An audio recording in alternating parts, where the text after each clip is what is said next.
Welcome to టీ10. నేను రేవతి. అది 2019వ సంవత్సరం ఫిబ్రవరి నెల, అంటే సుమారు 5 సంవత్సరాల నాటి మాట. ప్రయాగ్రాజ్ లో జరిగిన మహా కుంభమేళ సందర్భంగా ప్రధాని నరేంద్ర మోడీ స్వయంగా పారిశుద్ధ్య కార్మికుల కాళ్లు కడిగి ఆ నీటిని నెత్తిన చల్లుకున్నారు. ఆ దృశ్యాన్ని చూసి అందరూ తన్మయత్వంతో పులకించిపోయారు. ఇప్పుడు మరోసారి కుంభమేళ వస్తోంది. సాధువులు, సంతులు, ఆధ్యాత్మిక గురువులు, భక్త జనులు లక్షలాదిగా తరలి వచ్చే సమయం ఆసన్నమవుతోంది. ఈ 5 సంవత్సరాల కాలం ఎందరి జీవితాల్లోనో మార్పులు చూసింది. సంపన్నులు మరింత సంపన్నులయ్యారు. నాటి కుంభమేళలో నరేంద్ర మోడీ చేత కాళ్లు కడిగించుకొని పట్టరాని ఆనందంతో ఉబ్బి తబ్బిపోయిన పారిశుద్ధ్య కార్మికుల జీవితాల్లో మాత్రం ఎలాంటి మార్పులు చోటు చేసుకోలేదు. అదే కుల వివక్ష, చాలని జీతాలు, తుమ్మితే ఊడే ఉద్యోగాలు, వేతనాలు పెంచాలని, ఉద్యోగాలను పర్మనెంట్ చేయాలని అరిచి గీపెడుతున్నా వారి మొర ఆలకించే నాదుడే కరువయ్యాడు. 2019 కుంభమేళలో మోడీ 5గురు పారిశుద్ధ్య కార్మికుల పాదాలు కడిగారు. ఆ నీటిని నెత్తిన చల్లుకున్నారు.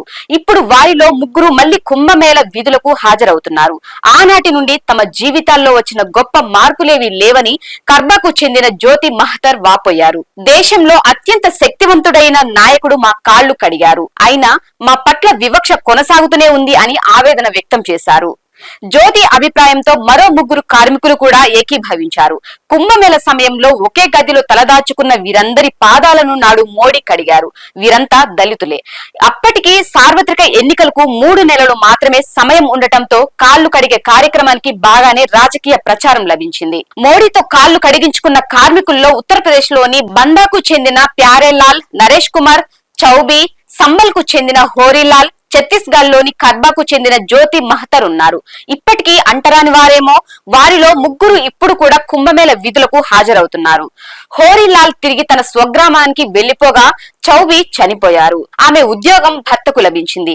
కుంభమేళ ఫిబ్రవరిలో ముగుస్తుందని, ఆ తర్వాత తమ భవిష్యత్తు ఏమిటని కాంట్రాక్టు కార్మికులుగా పనిచేస్తున్న ప్యారేలాల్, నరేష్ కుమార్, జ్యోతి మెహతర్ ఆందోళన వ్యక్తం చేశారు. తాము నివసిస్తున్న శిబిరాల్లో ఎలాంటి మార్పులు లేవని 56 ఏళ్ల ప్యారేలాల్ చెప్పారు. కరెంట్, తాగునీటి సౌకర్యాలు సరిగా లేవని, భారీ వర్షం పడితే ఇక్కడ నివసించడం కూడా కష్టమేనని, తమను నేటికి అంటరాని వారిగానే చూస్తున్నారని వాపోయారు. భారీ హోర్డింగ్లు సంపన్నుల కోసమే కాని తమకు కాదని పెదవి విరిచారు. తాను వాల్మీకి తెగకు చెందిన వాడినని, తనకంటే ఎక్కువ కులానికి చెందిన వారు తనతో కలిసి భోజనం కూడా చేయరని నరేష్ కుమార్ తెలిపారు. తమను అఖారాల లోపలికి వెళ్లనివ్వడం లేదని, కుంభకు సంబంధించిన ఏ మత కార్యక్రమానికి తమకు ప్రవేశం లేదని చెప్పారు. మంచి జీవన స్థితిగతుల కోసం 2019లో ప్రయాగ్రాజ్ వచ్చామని, PMAY కింద ఇంటి కోసం దరఖాస్తు చేశామని, అయితే ఇప్పటి వరకు అధికారుల నుండి ఎలాంటి సమాచారం లేదని జ్యోతి తెలిపారు. ప్రస్తుతం ఓ మురికివాడలో నివసిస్తున్నామని, పారిశుద్ధ్య కార్మికులం కావడంతో వేరే చోట ఇల్లు దొరకదని చెప్పారు.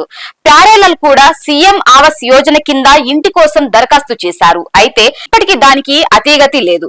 1990వ దశకం చివరి నుండి కుంభమేళలో పనిచేస్తున్నానని అంటూ కనీసం ప్రతి 5 సంవత్సరాలకు ఒకసారి అయినా వేతనం పెంచాలని అధికారులకు మొరపెట్టుకున్నారు. ఆయనకు 8 మంది పిల్లలు, 5గురు కుమార్తెలకు వివాహమైంది.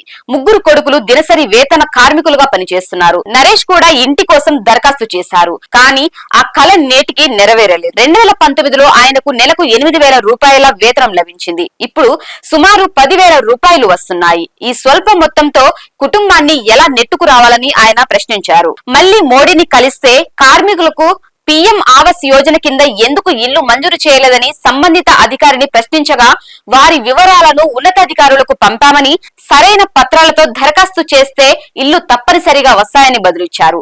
పారిశుద్ధ్య కార్మికులకు ఏమి చేయలేదని అనడం సరికాదని, వారి గౌరవ వేతనాన్ని పెంచామని, ఉచితంగా ఆహారాన్ని అందిస్తున్నామని, శీతాకాలంలో ఉన్ని దస్తులు ఇస్తున్నామని, వారి పిల్లలకు ఉచిత విద్య సౌకర్యాన్ని కల్పిస్తున్నామని ఉన్నతాధికారులు అంటున్నారు. ఏదేమైనా కుంభమేళలో మరోసారి మోడీని కలిసే అవకాశం లభిస్తుందని ప్యారేలాల్, నరేష్ కుమార్, జ్యోతి మెహతర్ ఆశాభావం వ్యక్తం చేశారు.